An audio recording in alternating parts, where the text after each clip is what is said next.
Episode 7: Sundials, Water Clocks, and the First Hours. In the previous episode, we explored how the first great civilizations developed calendars to organize their societies. By observing the sun, moon, and stars, they were able to predict the seasons, schedule religious festivals, organize agriculture, and coordinate the activities of growing populations.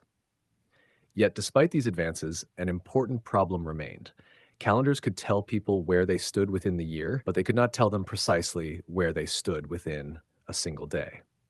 As towns grew into cities and civilizations became increasingly organized, people needed more accurate ways of measuring shorter periods of time.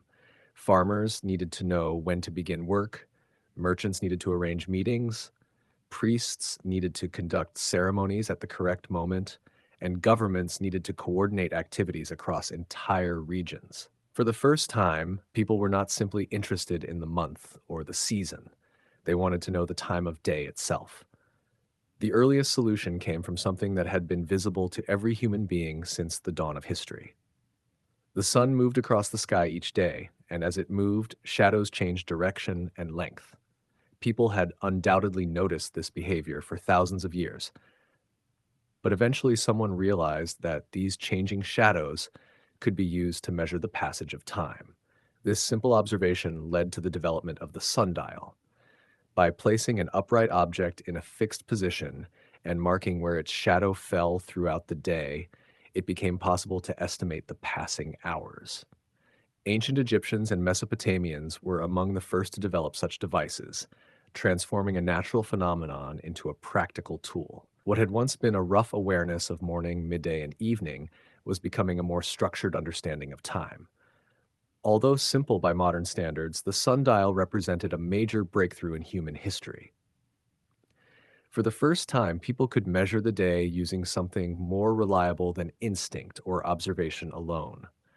The movement of the sun was being translated into a system that communities could share and understand. Yet the sundial had an obvious weakness. It depended entirely upon sunlight. On cloudy days, its accuracy was reduced, and at night it became completely useless. Civilizations needed another method if they were to measure time continuously. This challenge inspired one of the most ingenious inventions of the ancient world, the water clock.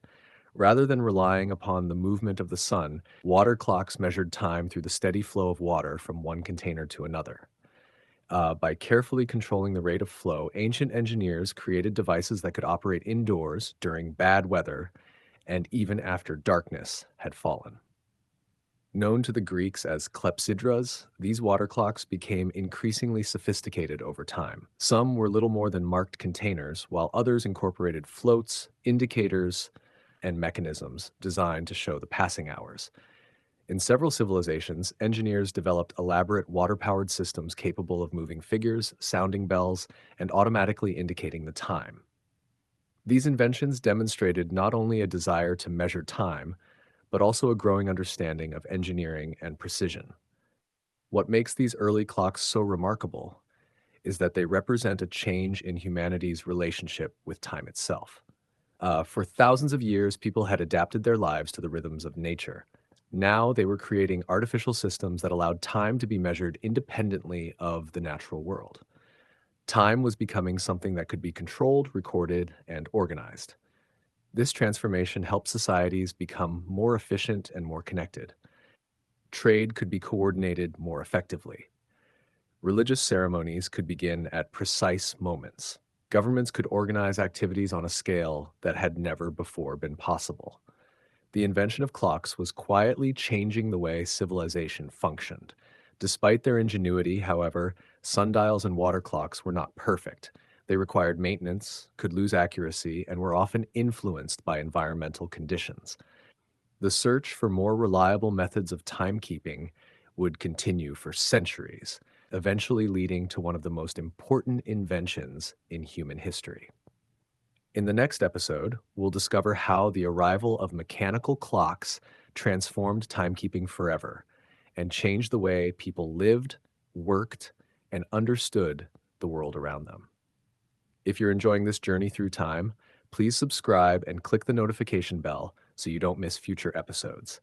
And if the next episode is available, you'll find it linked on screen. Thank you for watching.